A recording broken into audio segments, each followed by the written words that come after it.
ये है एक स्टीम इंजन और ये है एक ह्यूमन बॉडी। स्टीम इंजन को ऑपरेट करने के लिए फ्यूल की ज़रूरत है और इसी तरह ह्यूमन बॉडी को भी ऑपरेट करने के लिए फ्यूल की ज़रूरत है। स्टीम इंजन को फ्यूल के लिए कोयला दिया जाता है और ह्यूमन बॉडी को खाना। कोयले को जलाया जाता है स्टीम इंजन को एनर्जी मिलने के लिए। ह्यूमन बॉडी एनर्जी पाने के लिए खाना को जलाता है, मतलब फूड बर्न करता है। मान लें कि स्टीम इंजन में डाला गया पूरा कोयला जलता नहीं और थोड़ा कोयला रह जाता है। बचा हुआ कोयला इंजन के अंदर जमा हो जाता है ताकि बाद में इसका इस्तेमाल किया जा सके। क्या होगा अगर जो बचा हुआ कोयला है उसे पहले इस्तेमाल नहीं किया गया लेकिन नया कोयला इंजन के अंदर डाला गया? ऑब्वियसली नया कोयला को पहले इस्तेमाल किया जाएगा। क्या होगा अगर इस नए कोयले में से भी थोड़ा कोयला बच गया? फिर से वो इंजन में स्टोर हो जाएगा। अगर ऐसा ही चलता रहा तो जल्द ही पूरे इंजन में जमा हुआ कोयला ही होगा और उसमें और कोयला डालने के लिए जगह ही नहीं होगा। ऐसा ही अगर कुछ खाना ह्यूमन बॉडी ने बर्न नहीं किया तो बचा हुआ खाना बॉडी के अंदर जमा हो जाता है ताकि उस खाने को बाद में इस्तेमाल किया जा सके। क्या होगा यदि पहले जमा हुआ खाना इस्तेमाल नहीं किया गया एनर्जी पाने के लिए, लेकिन नया खाना खाया गया? ऑब्वियसली नए खाने को पहले बर्न किया जाएगा। क्या होगा अगर इस नए खाने में से भी थोड़ा खाना बच गया? फिर से यह बचा हुआ खाना बॉडी में जमा हो जाएगा। ऐसा ही जारी रहा तो जल्द ही ह्यूमन बॉडी में बहुत सारा जमा हुआ खाना रहेगा। इस एग्जाम्पल से बहुत आसान भाषा में हम समझ गए कि हमारा शरीर कैसे काम करता है और आमतौर पर क्यों खाना स्टोर करता है। अब हम इसे पूरी डिटेल में समझते हैं। चलिए पता लगाते हैं। Fuel is equal to food is equal to calories is equal to energy. हाँ, हम जो खाना खाते हैं उसे कैलोरी नाम की एक यूनिट से मेजर किया जाता है। तो एक कैलोरी कितनी होती है?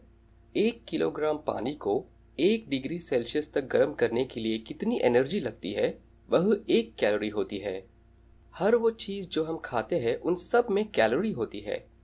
एक एवरेज पिज़्ज़ा स्लाइस में 272 कैलोरीज होती है, एक सिंगल ब्रेड में 78 कैलोरीज और एक एप्पल में 52 कैलोरीज होती है। हमारे शरीर को हर एक काम करने के लिए एनर्जी की ज़रूरत है। इवन जब हम सो रहे होते हैं तब भी हम सांस ले रहे हैं, खाना डाइजेस्ट हो रहा है और शरीर के अंदर खून का बहाव जारी है। इन कामों के लिए भी एनर्जी लगता है। इसीलिए जो खाना हम खाते हैं या फिर जो कैलोरी हम खाते हैं वह सब एनर्जी में कन्वर्ट होता है। खाने को एनर्जी में कन्वर्ट करने की प्रोसेस को मेटाबॉलिज्म कहते हैं। यह एनर्जी ग्लूकोज के फॉर्म में होता है। ग्लूकोज एक्चुअली सिंपल शुगर का फॉर्म है। यह ग्लूकोज हमारे खून में यानी ब्लड स्ट्रीम में ट्रैवल करता है और सभी सेल्स को एनर्जी देता है, जैसे muscle cells, brain cells, fat cells आदि। हमारा शरीर ग्लूकोज पर ही निर्भर रहता है एनर्जी के लिए। अगर ग्लूकोज नहीं है तो एनर्जी भी नहीं है। इसलिए आपने अगर ध्यान दिया हो तो बीमार पेशेंट्स को ग्लूकोज ड्रिप्स दिया जाता है ताकि उनका शरीर डायरेक्ट ग्लूकोज पा सके एनर्जी के लिए, क्योंकि उनके पास खाने को ग्लूकोज में कन्वर्ट करने के लिए भी एनर्जी नहीं होती।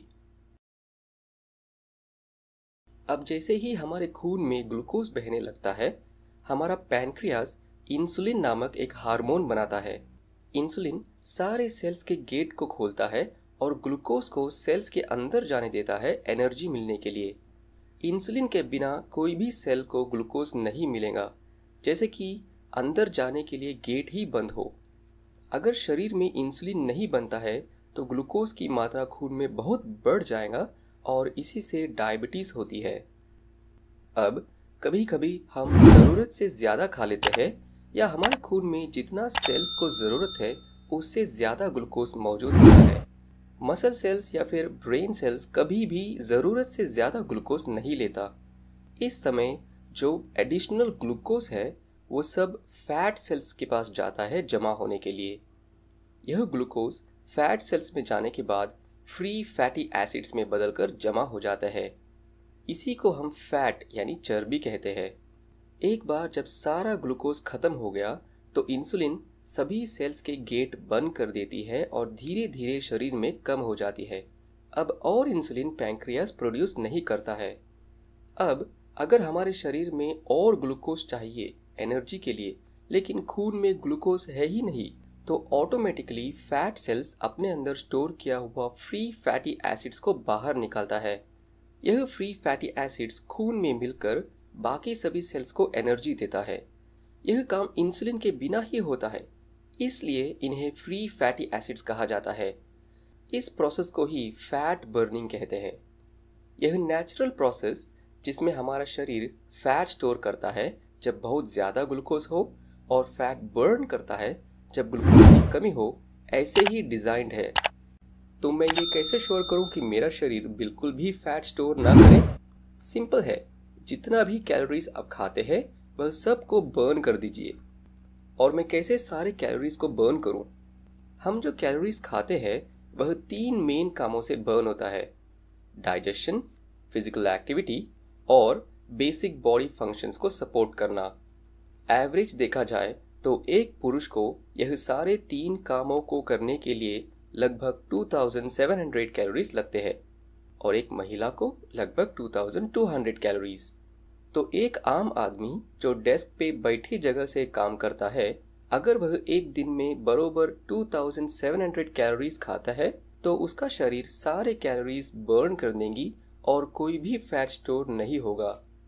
लेकिन अगर वह इससे ज़्यादा खा ले, मान ले 3000 कैलोरीज खा लिए, तो एडिशनल 300 कैलोरीज उन्हें बर्न करने के लिए कुछ तो ज़्यादा करना पड़ेगा, नहीं तो वह 300 कैलोरीज फैट में कन्वर्ट होकर बॉडी में स्टोर हो जाएगा।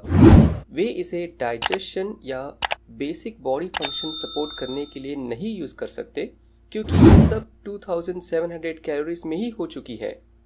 अब जो चीज़ बची है वह है फिजिकल एक्टिविटी। हाँ, सही समझे, उन्हें वो एडिशनल 300 कैलोरीज बर्न करने के लिए ज़्यादा फिजिकल एक्टिविटी करनी पड़ेंगी। इसका मतलब यह है कि जितना ज़्यादा कैलोरी वे खाते हैं उतना ही ज़्यादा उन्हें फिजिकल एक्टिविटी करनी पड़ेगी।